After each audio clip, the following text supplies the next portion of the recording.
There's a moment that changes everything.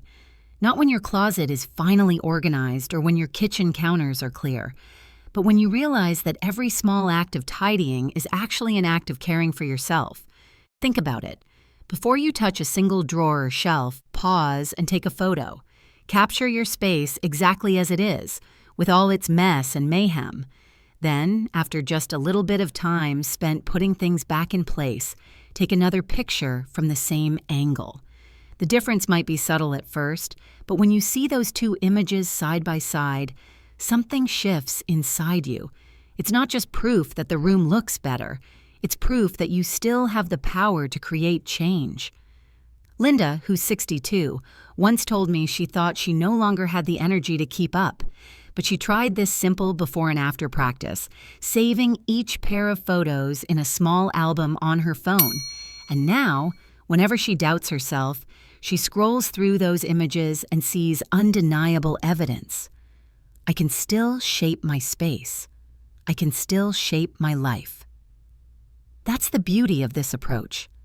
It's not about perfection or deep cleaning. It's about honoring your time, your energy, and your worth. Each little transformation whispers back to you, you matter, and the effort you give yourself is never wasted. And if even this feels overwhelming, don't worry. You don't have to tackle everything at once. In fact, the most powerful way forward is simpler than you might expect. It begins with just one object at a time. Let me show you how. 1. Organizing a self-care. What if every drawer you cleared, every small corner you touched, wasn't just about tidying? It was about reclaiming yourself. For so many women over 60, the house slowly begins to feel like it's running the show. The piles on the counter, the clothes draped over chairs, the drawer that no longer shuts, they whisper, "You're falling behind." But here's the truth. You are not behind, and every time you choose to bring order to a space, no matter how small, you're sending yourself a different message. I still have the power to shape my life. Linda, 62, once told me she thought her days of making change were long gone. She tried a simple practice. Before she started, she snapped a photo of her messy dresser. 10 minutes later, after folding and putting things away, she snapped another. When she placed those two images side by side, something clicked. It wasn't just that the dresser looked better. It was that she could see proof of her own ability. That little album on her phone has now become her quiet reminder. I matter. My energy creates beauty. My effort is enough. This isn't about perfection or scrubbing until you're exhausted. It's about giving yourself evidence that you still hold the pen in your own story.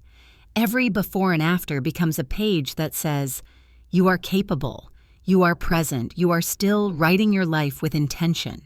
And if even this feels like too much, take a breath, because the secret isn't in conquering an entire room. It's in starting smaller than you think.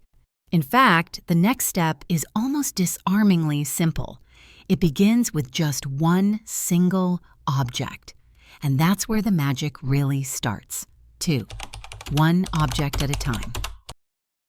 Sometimes the hardest part isn't the mess itself. It's the heaviness that comes when you stand in the middle of a room and whisper to yourself, where do I even begin? That frozen feeling, that sense of being paralyzed by too many choices, is something every woman I know has faced. And yet the gentlest way forward is often the simplest. Begin with just one object. It sounds almost too easy, doesn't it? But the moment you choose one item, a sweater tossed across the chair, a coffee cup left on the table, a book sitting on the floor, you've broken through the wall of overwhelm. You don't need a master plan. You don't need to reorganize the whole room. You just pick it up, hold it, and ask, does this belong somewhere? Do I need it? Love it? Or is it time to let it go? Eleanor, 65, told me she once stared at her cluttered living room for weeks, too drained to move. One day, she decided to try this just one method. She picked up a single scarf and put it back in her closet. Then she reached for the magazine on the table. Within 15 minutes, she was moving gently from object to object, no longer paralyzed, no longer stuck. And she laughed. It's all esquisse. Because what felt impossible suddenly became doable. That's the secret here. You don't have to fix the whole picture. You only have to take the first brushstroke. One decision leads to another, and before long, the weight starts to lift from your shoulders. And when you're ready to go a little further, there's a beautiful rhythm you can create, a way to care for your entire home without ever feeling overwhelmed. It's called the weekly rotation system, and it changes everything. Chapter 3. The weekly rotation system. Let's be honest. Trying to keep an entire home in order can feel like trying to hold water in your hands. You straighten the kitchen, and by the time you turn to the living room, the bedroom is in disarray again.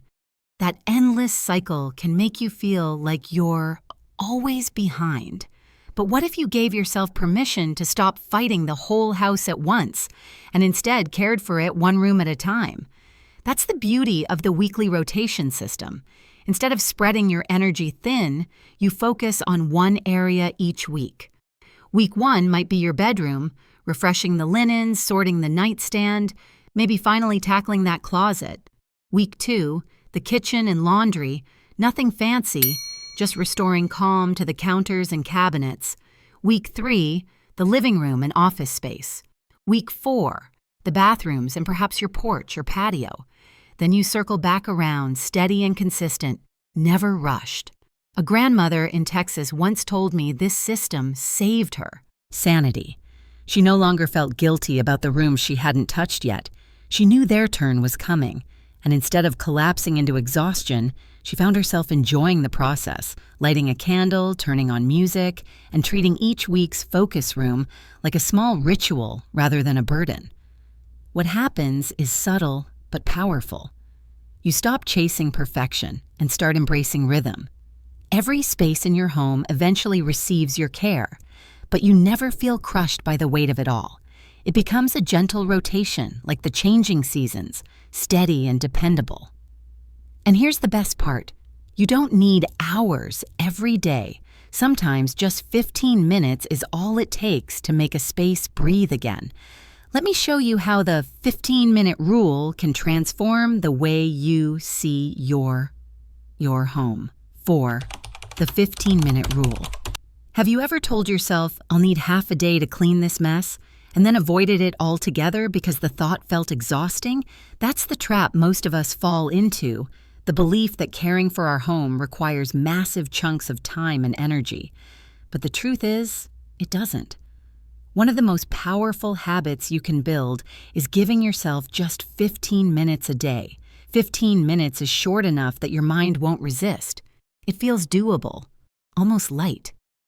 You can set a timer, put on your favorite music, and promise yourself, I'll stop when the timer rings. Some women like to weave it into their mornings, right after breakfast, while the day is still fresh. Others prefer evenings, treating it as a way to wind down before bed. The beauty is that it fits where it feels natural for you. I once heard from Margaret, 68, who began this ritual with a jazz playlist she loved. She'd light a small candle, set her timer for 15 minutes, and focus only on one small area, a drawer, a countertop, a side table. After a month, she laughed at the transformation. Her home looked fresher, but more importantly, she felt lighter, calmer, more in control of her own rhythm. The gift of this practice isn't just a tidier space. It's a gentle, daily reminder that your peace matters. 15 minutes becomes an act of self-respect, a promise that you deserve clarity and calm.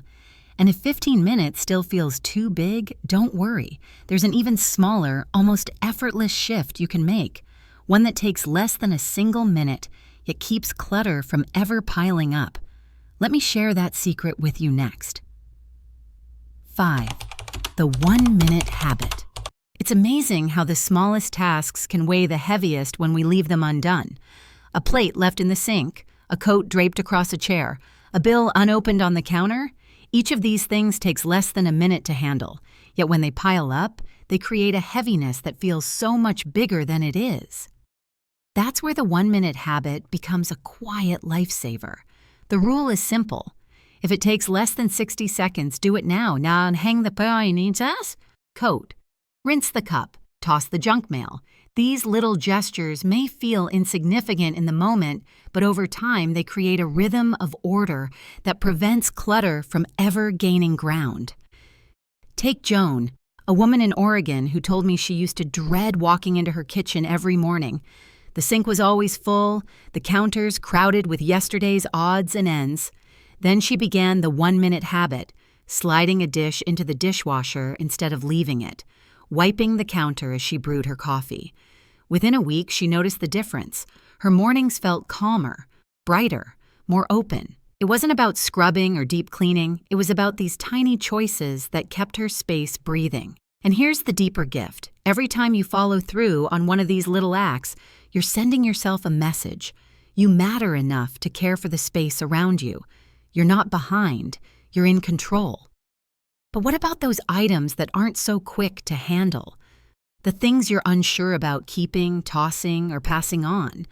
That's when a beautiful, clarifying method steps in. It's called the 3-box method, and it makes decisions so much easier. 6. The 3-box method. One of the hardest parts about organizing isn't the physical effort, it's the decisions. You pick up an item and suddenly you're stuck. Do I keep this? Do I throw it away? Maybe someone else could use it. Before long, the pile hasn't moved and your energy is gone. That's why the 3-box method feels like such a relief. It takes away the mental tug of war and replaces it with simple clarity. Here's how it works. You prepare 3 containers. Boxes, baskets, even bags will do. Label them. Keep, donate, discard. As you move through your space, every item you touch goes into one of those 3. If you love it, use it. Or it truly brings you joy, it goes in keep. If it's in good condition but no longer serves you, it belongs in donate. And if it's broken, stained, or long past its usefulness, it goes straight to discard. Susan, 61, tried this method with her granddaughter one Saturday afternoon. They set up 3 boxes in the living room and began with a single bookshelf. By the end of the day, not only was the shelf lighter, but Susan felt lighter too. The books she donated went to a local library, and the joy of giving them a second life was just as rewarding as seeing her space clear. Her granddaughter even called it their little freedom game. The beauty of this approach is that it simplifies choices. You're no longer stuck spinning in indecision. You're flowing steadily from one decision to the next. And when you finish, you don't just see less clutter, you feel more peace. But how do you keep that sense of peace from slipping away as the weeks roll on? That's where a gentle ritual comes in, one you can look forward to every Sunday, a reset that prepares your home and your spirit for the week ahead. Chapter 7. The Sunday Reset. There's something sacred about Sundays. The world slows down just enough for you to breathe, reflect, and prepare. That's why creating a gentle Sunday reset can feel like a gift you give yourself every single week. It's not about scrubbing floors for hours or overhauling your entire home. It's about spending 2 intentional hours setting the tone for the days to come. Imagine walking slowly through each room, not to deep clean, but simply to notice. What feels out of place? What little touch would bring this space back to calm? In the living room, maybe it's returning a book to the shelf or fluffing the pillows. In the kitchen, wiping the fridge door or clearing a single drawer. In the bathroom, folding fresh towels or tossing an empty bottle. These aren't heavy tasks. They're gentle nudges that restore order without draining you. Maria, 66, shared how her Sunday reset became a ritual she now looks forward to. She and her husband put on their favorite gospel music, light a candle, and walk through the house together. By the end, the home feels refreshed, but more importantly, they feel connected, like they've honored both their space and their relationship. The reset also carries a quiet power. It helps you enter Monday already one step ahead. You wake up knowing you've cleared the way for a calmer week, and the more you repeat it, the more it becomes a rhythm, steady, grounding, dependable. And if 2 hours still feels like too much, don't worry. There's another way to bring order that requires no big chunks of time at all. Just creating little zones. in your home that make life easier every day. Let's explore how the zone organization method can transform the way you find peace at home. 8. The zone organization method. Have you ever opened a cabinet and found batteries next to bandages, a flashlight wedged under cleaning spray, or last year's birthday card tucked in with your tax forms? It's not just messy, it's frustrating. You know the item is somewhere, but finding it feels like a treasure hunt you never signed up for. That's where the zone organization method brings both clarity and calm. Think of your home as a little town, with each type of item living in its own neighborhood. Medicine belongs together, perhaps in a drawer in the bathroom. Office supplies live in a bin on your desk. Cleaning products gather in a basket near the kitchen. Important documents stay in a labeled folder in one place only. Suddenly, you're not searching anymore. You're visiting each neighborhood, confident that what you need is exactly where it should be. Gloria, a grandmother in New York, told me how this changed her daily life. Before, her grandson would ask her 10 times where the scissors were. Now, he knows to check the craft zone in a single drawer. She laughed as she said, "He actually puts them back too, because even he understands the system." This method doesn't just save you time, it saves you stress. When everything has a home, your mind relaxes. You're no longer pulled into chaos every time you need something simple. And if you live with others, zones become shared agreements. Everyone knows where things go, and the little frustrations of daily life begin to melt away. But what if you don't have the energy to overhaul an entire cabinet or closet? That's where another gentle habit comes in, something so quick and refreshing it takes only 2 minutes and instantly lifts the atmosphere of any room. 9. The 2-minute refresh. Sometimes what makes a room feel heavy isn't piles of clutter. It's the little signs of neglect that quietly build up. A streaky mirror, a cushion slumped in the corner, a thin layer of dust catching the light on a shelf. They don't take much to fix, but when left alone, they whisper to you every time you walk by. Something's off. The 2-minute refresh is about reclaiming those little moments. Each time you step into a room, pause for just 2 minutes and give it a quick breath of care. Straighten the throw blanket, wipe the bathroom mirror, fluff the pillows, toss the junk mail that landed on the table. You're not cleaning, you're simply refreshing. And the difference it makes is almost magical. Eleanor, who loves to host her book club, shared that she started this habit before her friends came over. She'd take 2 minutes to light a candle, smooth the table runner, and adjust a vase of flowers. She laughed that it wasn't just her guests who noticed. The real joy was how she felt walking into that room. She described it as, like my house was smiling back at me. What's powerful about this practice is that it shifts your relationship with your home. Instead of waiting for messes to pile up, you're creating small ripples of beauty that build into a current of calm. And each act carries a deeper message. Your space is worthy of care, and so are you. And speaking of daily care, there's one final ritual that ties it all together, a gentle evening practice that sets the stage for tomorrow, so you wake up already surrounded by peace. Let me show you the one last thing method. 10. The one last thing method. Evenings have a softness all their own. The light dims, the day winds down, and your body begins to ask for rest. And in those final moments before bed, what you choose to do can shape not just your night, but the way you feel when you open your eyes tomorrow morning. That's where the one last thing method becomes a quiet blessing. The idea is simple. Before heading to bed, do one small thing in each main room of your home. In the kitchen, maybe it's wiping down the counter or sliding that last cup into the dishwasher. In the living room, it could be folding the throw blanket or straightening the pillows. In your bedroom, perhaps it's returning a pair of shoes to the closet or tidying the nightstand. And in the bathroom, simply hanging the hand towel neatly. None of these tasks take more than a minute or two, but together they create a thread of calm that gently carries you into the next day. Carol, a woman in California, shared how she and her husband turned this into a nightly ritual. 10 minutes side by side walking through the house. They didn't speak much, just small gestures, soft smiles, the quiet rhythm of care. She told me, "It feels like we're tucking the house in for the night, the same way we once tucked in our children."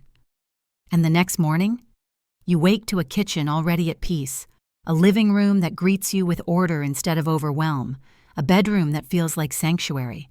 It's a gift from your evening self to your morning self, a reminder that you deserve to wake up in a space that feels ready to support you.